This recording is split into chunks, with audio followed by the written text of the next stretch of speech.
For an expert's view on the matter, we have with us Miranda Devine joining us on NDTV at the moment. Really appreciate your time, Miranda. Thanks so much.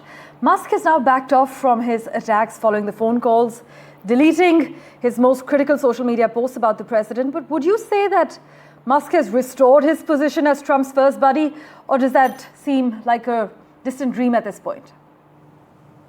It's a distant dream, I think. Thank you so much for having me on.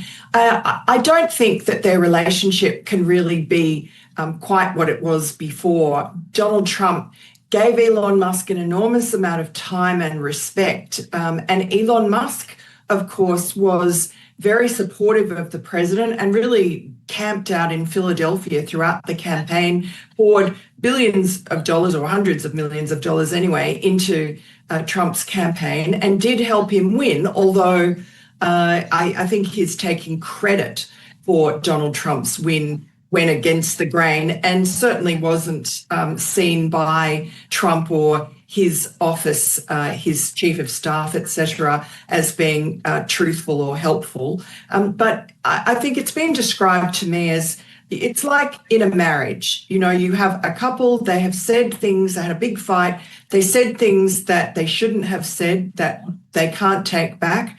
And it's very hard to restore the trust to what it was. And I think we're at that stage. And Donald Trump, you know, he said he bears Elon Musk no ill will. And that is exactly the impression I get. He is fond of Elon Musk. I think he feels quite paternal towards him, but he's too busy for nonsense. He's trying to solve a lot of problems. Miranda, you in fact had a chance, as we've just seen, to sit down with the US president and really unpack what's happening between him and Musk. But do you agree that the push for a reconciliation between the world's richest person and the US president actually reflects how they both have something to gain from getting back on good terms? I guess so. And certainly Donald Trump was not against reconciling with Elon Musk. But I think he just felt disappointed and a little betrayed. I don't think he cares less what Elon Musk wrote about him. He's annoyed that Elon Musk has got in the way of his one big, beautiful bill because the way that the numbers for the Republicans in both the House and the Senate are on a knife's edge. I mean, they have such tiny majorities, 3 in one and 4 in the other. And there are already some recalcitrant congressmen who may have been given a bit of extra spine by Elon Musk's opposition.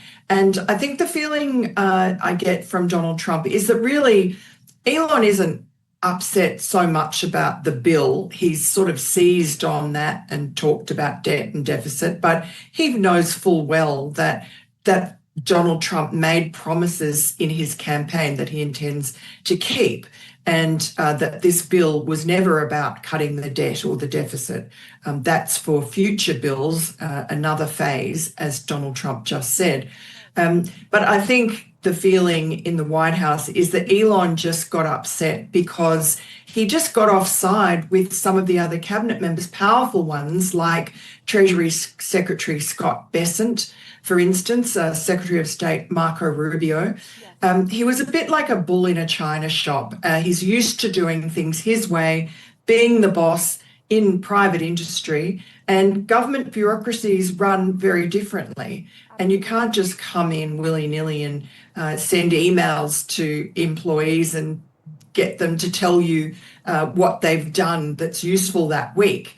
It just rubbed a lot of people up the wrong way. And although those of us on the outside who cheered it on because, you know, Conservatives want smaller government, I guess it just made the cabinet secretaries' lives a lot more difficult. And he was causing great unrest in some of these portfolios.